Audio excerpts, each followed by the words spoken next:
పెనమలూరు వాళ్ళు ఇమీడియట్ గా యాక్షన్ తీసుకుంటున్నారు కదా వెంకటరెడ్డి గారు. మీ హయాంలో అసలు ఎవరి మీద యాక్షన్ ఎప్పుడన్నా తీసుకున్నారా? ఎవరు తప్పు చేసినా వెంటనే వాళ్ళు సస్పెండ్ చేసేస్తున్నారు. దేనికి? మర్డర్ చేసిన వాళ్ళ మీద యాక్షన్ తీసుకోలేదండి. కొట్టుకుంటే సస్పెండ్ చేశారా? జనసేన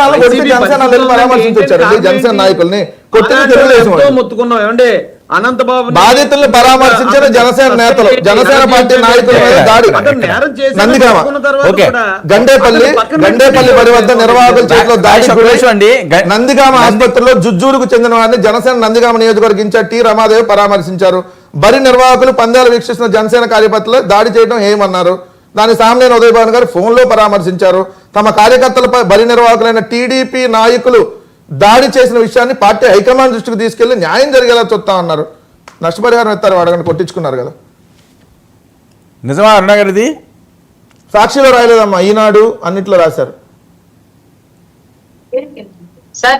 సార్ ఉన్న వ్యక్తిగతంగా స్థానికంగా వచ్చేటువంటి ఆ సిచ్యువేషన్ లో వచ్చేటువంటి గొడవలను కూడా ఎవరు ఇబ్బంది పడ్డా లోకల్ గా ఉన్నటువంటి లీడర్లు వెళ్ళి పరామర్శించడం అది కామన్ ఇష్యూ ప్రస్తుతానికి. అది తప్ప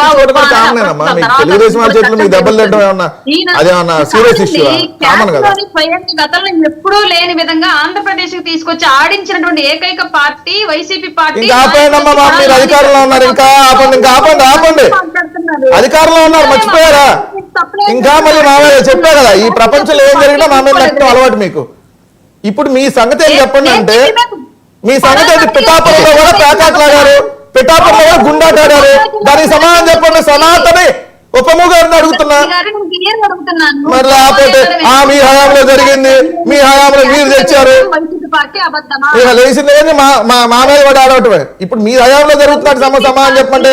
అప్పుడు ఎప్పుడే జరిగిందండి 10 ఏళ్ల సంగతి. ఏం చేశారు? 5 ఏళ్ళు అధికారంలో ఉన్నారు కదా. 5 ఏళ్ళు అధికారం, 5 ఏళ్ల పాటు మీరు కోర్టులకు వెళ్ళి దాని నిజంగా జరిగితే దానికి సంబంధించి జరిగి మీరు 5 ఏళ్ల క్రితం జరిగింది, 5 ఏళ్ళు 4 ఏళ్ల క్రితం సారీ మీరు అన్నారు చేశారని. ఇప్పుడు దాకా ఏం చేశారు? ఇప్పుడు కూడా మీరు అధికారంలో ఉన్నారు కదా. దాదాపు 7 నెలలు పైన మీరే ఉన్నారు, కింద మీరే ఉన్నారు. లెగిస్తే కోర్టుకు వెళ్ళేవాళ్ళు, అసలు లెగిస్తే మొత్తం మీడియాను అడ్డం పెట్టుకొని అసలు లేని కూడా ఉన్నట్టుగా చూపించేవాళ్ళు కదా. ఏం చేశారు? కొడాల నాని గారు మరి చేసిన నిజంగా దాని మీద కోర్టులకి వెళ్ళి చేయొచ్చు కదా. ఇప్పుడు మేము వీటి మీద వెళ్తాం, ఖచ్చితంగా వీటి మీద న్యాయస్థానాలకు వెళ్తాం. విత్ ప్రూఫ్స్ ఉన్నాయి. ఎవరెవరు లీడర్లు ఏ విధంగా చేశారో, మద్యాన్ని ఏరులో ఏ విధంగా పారించారో. మీ జనసేన నాయకులు అయితే పార్కింగ్ సార్, హైవే మీద పార్కింగ్ డబ్బులు వసూలు చేస్తున్నారు. అతన్నే కదా సస్పెండ్ చేసింది, హైవే మీద పార్కింగ్ డబ్బులు. అతన్నే వెంటనే సస్పెండ్. ప్రైవేట్ పార్కింగ్ 200 అంట.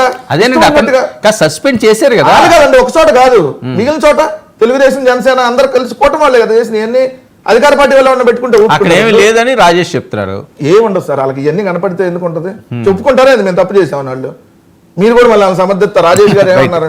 రాజేష్ గారు అడగం లేదని చెప్పారని మీరు కూడా అంటారు. అట్లా రాజేష్ ఇప్పుడు వెంకటరెడ్డి గారు చూపించే ఏవైతే ఉన్నాయో పేపర్లో వచ్చినాయి అంటే అది ఎక్కడో చోట జరిగే ఉండొచ్చండి, కాదంటలే. అయితే అది ఎవరో గ్రామ స్థాయిలో వాళ్ళు, ఆ దోషం అలవాటు ఉన్నవాళ్ళు